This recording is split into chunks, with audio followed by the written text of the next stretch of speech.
साथियों नमस्कार, मैं प्रेम प्रकाश आपका मेरे YouTube चैनल पर हार्दिक स्वागत करता हूं।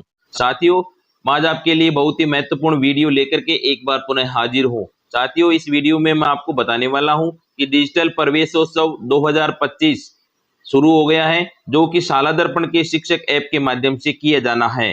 शाला दर्पण शिक्षक ऐप के माध्यम से डिजिटल प्रवेशोत्सव सर्वे किस प्रकार से करेंगे, साथ में इस वीडियो में हम ये भी जानेंगे कि डोर टू डोर सर्वे 3 से 18 वर्ष तक के ओएससी अनामांकित ड्रॉप आउट विद्यार्थियों का सर्वे किस प्रकार से किया जाना है, वो संपूर्ण जानकारी मैं आपको इस वीडियो में देने वाला हूं। अगर आप मेरे चैनल पे नए हैं तो मेरे चैनल को सब्सक्राइब करें, लाइक करें और अपने साथियों के साथ में शेयर करें। साथियों, दर्पण शिक्षक ऐप के माध्यम से सभी शिक्षक साथियों के द्वारा विद्यार्थियों की उपस्थिति की जा रही है। उसी में आपको एक नया ऑप्शन और दिखाई देता है, नीचे की साइड में स्क्रॉल करते हैं तब आपको डिजिटल प्रवेशोत्सव, अब इसके ऊपर आपको कार्य करना है। डिजिटल प्रवेशोत्सव पे इसके ऊपर आप क्लिक करेंगे। जैसे आप क्लिक करते हैं तो यहाँ पर कुछ समय लेता है और उसके बाद में आपको यहाँ पर 3 प्रकार के ऑप्शन दिखाई देने लग जाते हैं।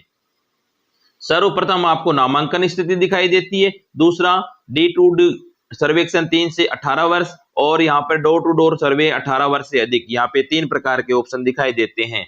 सबसे पहले वाला ऑप्शन है नामांकन स्थिति। इसके ऊपर आप जैसे आप क्लिक करते हैं, आपके द्वारा जो सर्वेक्षण किया गया है, वो अगर आपके द्वारा सर्वे किया गया है तो आपको यहाँ पर उसकी लिस्ट दिखाई देने लग जाएगी। अगर आपके द्वारा सर्वे नहीं किया गया है तो आपको यहाँ पर सर्वे करने के बाद में आपको यहाँ पर सूची दिखाई देगी। वो आपको किस प्रकार से देखना है वो मैं आगे आपको वीडियो में बताने वाला हूं।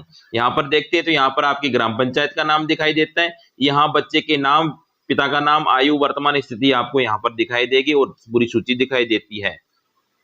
अब उसके बाद में नामांकन स्थिति के बाद में आप दूसरा ऑप्शन दिखाई दे रहा है, वो है डोर टू डोर सर्वे 3 से 18 वर्ष और एक है डोर टू डोर सर्वे 18 वर्ष से अधिक। इन दो के ऊपर आपको कार्य करना है। सबसे पहले मैं आपको यहाँ 3 से 18 वर्ष तक के जो ड्रॉप आउट विद्यार्थी है उनका सर्वे किस प्रकार से किया जाना है, उसके लिए जो आपको बीच वाला ऑप्शन दिखाई दे रहा है उस पर क्लिक करेंगे। जैसे आप इस पे क्लिक करते हैं, आपके सामने यहाँ ग्राम पंचायत का नाम दिखाई देता है। उसके बाद में आपको यहाँ पिता के नाम से खोजे ऑप्शन दिखाई देता है और यहाँ पे ग्रीन कलर में नया घर अस्थायी निवास जोड़े, इस पे ये दिखाई देता है। इसके ऊपर आपको क्लिक करना होगा। अगर पहले से आपके द्वारा कोई परिवार जोड़ा गया है तो आपको यहाँ पर सूची दिखाई देगी। अगर आपके द्वारा परिवार नहीं जोड़ा गया है तो यहाँ पे सूची की जगह आपको इस प्रकार से खाली दिखाई देगा। अब सबसे पहले आपको नया घर अस्थायी निवास जोड़े, इसके ऊपर आपको क्लिक करना होगा। जैसे आप क्लिक करते हैं, आपके सामने इस प्रकार की स्क्रीन दिखाई देती है। यहाँ पर एक ऑप्शन दिखाई देता है, इस गांव में कुल कितने घर हैं, और ये जानकारी आपको कहां से प्राप्त हुई है, कहां से ली गई है, वो आपको सेलेक्ट करना होगा।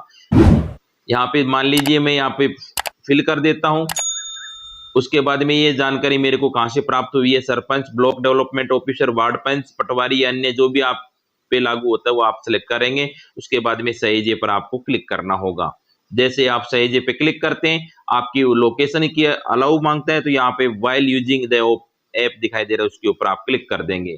जैसे आप इस पे क्लिक करते हैं, आपकी लोकेशन आपको अनुमति आप मिल जाती है। अब जैसे आप इसके ऊपर क्लिक करते हैं, आपके सामने इस प्रकार की स्क्रीन दिखाई देती है। यहाँ पर कई प्रकार के ऑप्शन दिखाई देते हैं। उनमें सबसे पहला ऑप्शन दिखाई ग्राम वार्ड का प्रकार, फिर आता है हैबिटेशन जिसमें वास स्थान आपको, उसके बाद में माता पिता, अभिभावक, संरक्षक, महिला संरक्षक का यहाँ पे नाम है। उसके बाद में पिता पुरुष अभिभावक संरक्षक का आपको यहाँ पे नाम लिखना है। अभिभावक के मोबाइल नंबर आपको यहाँ फिल करने हैं। उसका वर्ग क्या है, SC ST OBC, उसका धर्म क्या है, हिंदू मुस्लिम सिख ईसाई जो भी है, और विशेष ध्यान देने वाले परिवारों जिस इनको आपको चयन करना होगा।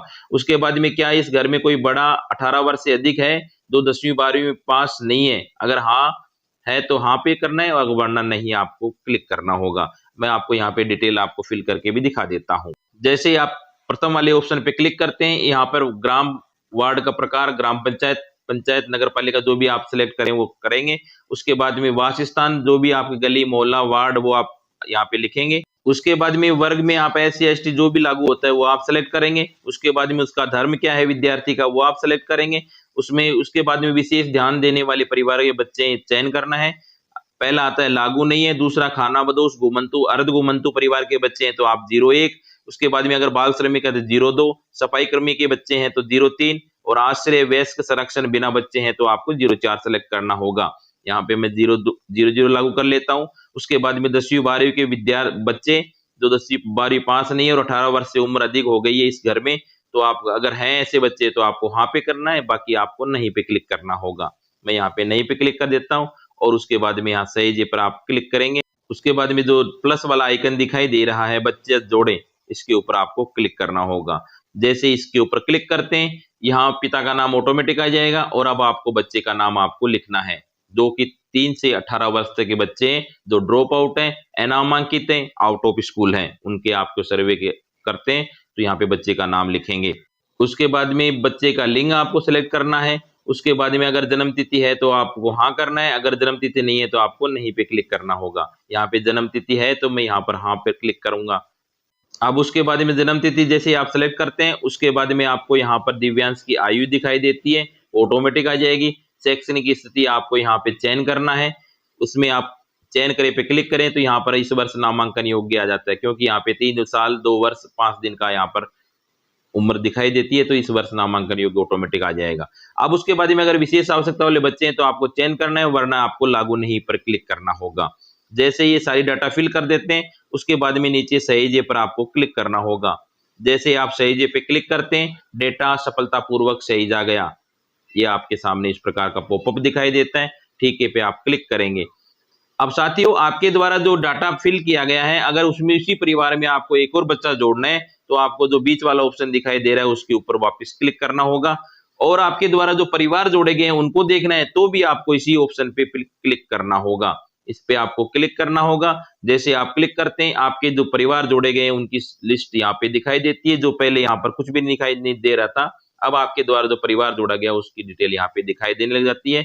पिता का नाम दिखाई देता है, माता का नाम दिखाई देता है और बच्चे के। और उसके बाद में अगर ये इस परिवार को आप डिलीट करना चाहते हो तो डिलीट का ऑप्शन भी दिखाई देता है। अब यहाँ आप पिता के नाम पे क्लिक करेंगे। जैसे ही पिता के नाम पे क्लिक करते हैं तो आपके द्वारा डिटेल फिल की गई तो वो यहाँ दिखाई देने लग जाती है। और यहाँ नीचे की साइड में देखते हैं तो यहाँ पर बच्चे का नाम, उसकी आयु और बालक का लिंग और उसके बाद में डिलीट का ऑप्शन भी दिखाई देता है। इसी प्रकार से अगर एक से अधिक बच्चे हैं तो आपको यहाँ पर प्लस वाला आइकन दिखाई दे रहा है, उसके ऊपर आपको क्लिक करना होगा और क्लिक करके वही डिटेल आपको वापस से फिल करनी होगी। सही जे बटन पे आप क्लिक करेंगे। जैसे आप सही जे पे क्लिक करेंगे, आपके जो बच्चा है वो यहाँ पर दूसरे नंबर पे शो होने लग जाएगा। तो साथियों, इस प्रकार से आपको प्रत्येक घर में जाकर के आप वहां पर 3 से 18 वर्ष तक के जो भी विद्यार्थी उनका सर्वे आपको बारी बारी से प्रत्येक घर में जाकर के आपको ऑनलाइन करना होगा, जो कि शिक्षक ऐप के माध्यम से किया जाना है। जब आप सर्वे कर लें उसके बाद में आपको क्या किया जाना है वो भी मैं आगे आपको वीडियो में बताने वाला हूं। वीडियो आप अंत तक अवश्य देखें। जैसे ही आपके द्वारा पूरे कैचमेंट एरिया में अगर आपके द्वारा पूरा का पूरा सर्वे कर लिया जाता है, कोई भी घर छूटता नहीं है, उसके बाद में आपको बंद करे वाला ऑप्शन दिखाई दे रहा है, उसके ऊपर क्लिक करना होगा। जैसे ही आप क्लिक करते हैं, आपके सामने इस प्रकार की स्क्रीन दिखाई देती है। अब आपको सामने एक पॉपअप दिखाई देता है जो डिजिटल प्रवेश उत्सव के माध्यम से दिखाई देता है। उसमें लिखा है कि क्या स्कूल के कैचमेंट के सभी घरों का सर्वेक्षण पूरा हो गया है। अगर आप संतुष्ट हैं कि आपके द्वारा सर्वे पूरा कर लिया गया तो आप इसके ऊपर हाँ पे क्लिक करेंगे। अगर आपके द्वारा कोई भी घर छूट गया तो आप नहीं पे आपको इसको क्लिक करना होगा। और उसके बाद में जब तक पूरा सर्वे नहीं हो जाता तब तक आपको नहीं पे क्लिक करना है, हाँ पे क्लिक नहीं करना है। अब आपके द्वारा जो डिजिटल सर्वे किया जा रहा है वो अगर दैनिक सर्वे यदि पूर्ण नहीं हुआ है तो आपको नहीं पे क्लिक करना है और अगले दिन पुनः सर्वे करें और सर्वे पूर्ण होने पर ही आपको हाँ पर क्लिक करना होगा। अब आपके सामने यहाँ पर क्यों करना होगा, क्योंकि एक नोट रहे कि एक बार डेटा सिंक हो जाने के बाद में जो आपके द्वारा जो सर्वे किया गया है उसका डेटा एक बार सिंक हो जाने के बाद में आप उसमें किसी प्रकार का कोई संशोधन नहीं कर पाएंगे। सर्वे के दौरान अगर दैनिक सर्वेक्षण या पूर्ण सर्वेक्षण होने पर डेटा सिंक पर आपको क्लिक कर देवें। डेटा सिंक कहाँ मिलता है वो भी मैं आपको यहाँ बता रहा हूँ। आपको यहाँ पर राइट साइड में ऊपर की साइड में स्क्रॉल करते हैं, यहाँ पर 3 डॉट दिखाई दे रही है, उस पर क्लिक करेंगे। जैसे ही आप क्लिक करते हैं यहाँ पर 3 प्रकार के ऑप्शन दिखाई देते हैं। पहला मास्टर डाउनलोड, दूसरा डेटा सिंक और तीसरा रिपोर्ट। यहाँ पे आप डेटा सिंक पे क्लिक करेंगे। जैसे ही डेटा सिंक पे क्लिक करते हैं आपके द्वारा जो डेटा है वो सारे के सारे लॉक हो जाते हैं।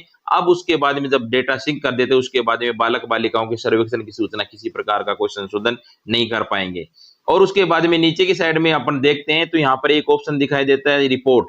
अब आपके द्वारा जो सर्वे किया गया है उसकी रिपोर्ट देखने के लिए आप इसके ऊपर क्लिक करेंगे। जैसे आप इसके ऊपर क्लिक करते हैं तो आपके सामने इस प्रकार से स्क्रीन दिखाई देती है और आपके द्वारा जो सर्वे किए गए उनकी सारी की सारी डिटेल आपको यहाँ पर दिखाई देती है। आप इस रिपोर्ट के माध्यम से देख भी सकते हैं। तो साथियों, इस प्रकार से आपको 3 से 18 वर्ष तक के विद्यार्थियों के डिजिटल ऐप के माध्यम से आपको डिजिटल सर्वे करना है और डिजिटल सर्वे करने के बाद में आपको क्या करना है, उनको मुख्य धारा में किस प्रकार से जोड़ना है, वो भी मैं आपको यहाँ इस वीडियो में बताने वाला हूँ। वीडियो आप अंत तक अवश्य देखें। शिक्षा से वंचित बालक बालिकाओं का प्रवेश इसकी सीआरसी मॉड्यूल में प्रविष्टि किस प्रकार से की जानी है। इस हाउस होल्ड सर्वे एवं डिजिटल प्रवेश ऐप प्रविष्टि के उपरांत 0 से 18 वर्ष की आयु के समस्त बालक बालिकाओं की पहचान की जाकर के नव प्रवेशित, ड्रॉप आउट इत्यादि बालक बालिकाओं का पृथक पृथक रिकॉर्ड संधारित किया जाए, अलग अलग उनका रिकॉर्ड रखा जाए। उनका नियमानुसार निर्धारित कक्षा में निकटतम विद्यालय स्कूल में है, आंगनबाड़ी में उनकी कार्य योजना बनाकर आयु के अनुरूप उनको प्रवेश करवाया जाना सुनिश्चित किया जाए। हाउस होल्ड सर्वे के उपरांत चिन्हित बालक बालिकाओं एवं विद्यालय के जो पूर्व में नामांकित विद्यार्थियों का ठहराव सुनिश्चित करने हेतु शिक्षा विभाग की अलग अलग विभिन्न योजनाएं हैं, गतिविधियां हैं और लाभकारी कार्यक्रमों का प्रचार प्रसार करते हुए अधिकतम नामांकन करवाया जाना सुनिश्चित हो। उन्हें विद्यालय में जोड़ करके उनके डेटा प्रविष्टि सालादर्पण में पीओ रोल चयन करके सीआरसी मॉड्यूल पर निर्धारित अवधि तक संस्था प्रधान द्वारा की जानी है। अब इस प्रकार से जो आपके द्वारा सर्वे किया गया है उन्हें विद्यालय में जोड़कर इनकी डेटा प्रविष्टि सालादर्पण के जो पीओ रोल है उसका चयन करेंगे और उसमें सीआरसी मॉड्यूल है उसमें निर्धारित अवधि तक पीओ के द्वारा यहाँ पे उनको एडमिशन किया जाना है। तो ध्यान रहे, आपको सीआरसी मॉड्यूल के माध्यम से ही जो सर्वे किए गए हैं विद्यार्थी उनका एडमिशन किया जाना है। अब वो किस प्रकार से सीआरसी मॉड्यूल पे कार्य करना है वो आपको मैं इस वीडियो में बताता हूँ। अब यहाँ पर आपको सबसे पहले जो स्टाफ आपके सालादर्पण लॉगिन आईडी पासवर्ड लगा के लॉगिन करना होगा। जैसे आप लॉगिन करते हैं तो आपको यहाँ पर पीओ रोल आपको सिलेक्ट करना होगा। जैसे आप पीओ रोल सिलेक्ट करते हैं उसके बाद में आपको यहाँ पर कार्यालय ऑफिस वाला ऑप्शन दिखाई दे रहा है, उसके ऊपर आपको क्लिक करना होगा। जैसे आप कार्यालय पे क्लिक करते हैं आपके सामने इस प्रकार की स्क्रीन दिखाई देती है। अब आपको यहाँ पे पीओ पे क्लिक करेंगे। जैसे आप पीओ पे क्लिक करते हैं आपके सामने यहाँ 3-4 ऑप्शन दिखाई देते हैं। अब यहाँ पर उनमें से ओएससी ओवरव्यू रिपोर्ट डाउनलोड है, पीओएमपीआर है और साथ में लॉक करें स्कूल इंफ्रास्ट्रक्चर और उसके बाद में आपको एक ऑप्शन दिखाई देता है पीओसीआरसी ओओएससी। तो यहाँ पर आपको पीओसीआरसी ओएससी इसके ऊपर आपको क्लिक करना होगा। इसके ऊपर क्लिक करेंगे। जैसे आप इसके ऊपर क्लिक करते हैं तो आपके सामने इस प्रकार की एक लिस्ट दिखाई देती है जो कि आपको आपके द्वारा सालादर्पण शिक्षक ऐप के माध्यम से डिजिटल प्रवेशोत्सव के तहत आपने सर्वे किया वो विद्यार्थियों की सूची आपको दिखाई देती है। अब यहाँ पर ये जो लिस्ट दिखाई देती है उसमें आपको पूरी डिटेल को आपको चेक करना है और जिस भी विद्यार्थी को आपको अपने विद्यालय में एडमिशन करना है उसको आपको यहाँ पर आगे ऑप्शन दिखाई दे रहा है मुख्य धारा में जोड़ें, इसके ऊपर आपको क्लिक करना होगा। जैसे आप मुख्य धारा में जोड़ें इसके ऊपर क्लिक करते हैं तो आपके सामने इस प्रकार की स्क्रीन दिखाई देती है। अब इसमें जो सूचना मांगी जा रही है वो आपको यहाँ पर फिल करना होगा। यहाँ पर बालक बालिका अपने आप नाम आ जाएगा। जैसे बालक बालिका का नाम आता है उसके बाद में यहाँ पिता का नाम आ जाएगा, यहाँ ग्राम पंचायत का नाम आ जाएगा, विद्यालय का प्रकार आ जाएगा, कौन से विद्यालय में एडमिशन है, विद्यार्थी कक्षा का स्तर आ जाएगा, एडमिशन डेट आ जाएगी, प्रवेशित कक्षा आ जाएगी और एसआर नंबर, बालक की जन्म दिनांक आ जाएगी। और जैसे आप डाटा पूरे फिल कर देते हैं उसके बाद में आपको यहाँ पर सेव बटन पे क्लिक करना होगा और जैसे ही आप सेव बटन पे क्लिक करते हैं तो उस विद्यालय में, उस संबंधित विद्यालय में आपके द्वारा जो विद्यार्थी का मुख्य धारा में जोड़ने का कार्य किया गया वो उस विद्यालय की कक्षा में वहां पर शो होने लग जाएगा। तो साथियों, इस प्रकार से आपको डिजिटल सर्वे करना है। डिजिटल सर्वे करने के बाद में आपको डेटा सिंक करने हैं और डेटा सिंक करने के बाद में पीओ रोल के माध्यम से आपको सीआरसी मॉड्यूल में जाकर के उनको मुख्य धारा से जोड़ना है।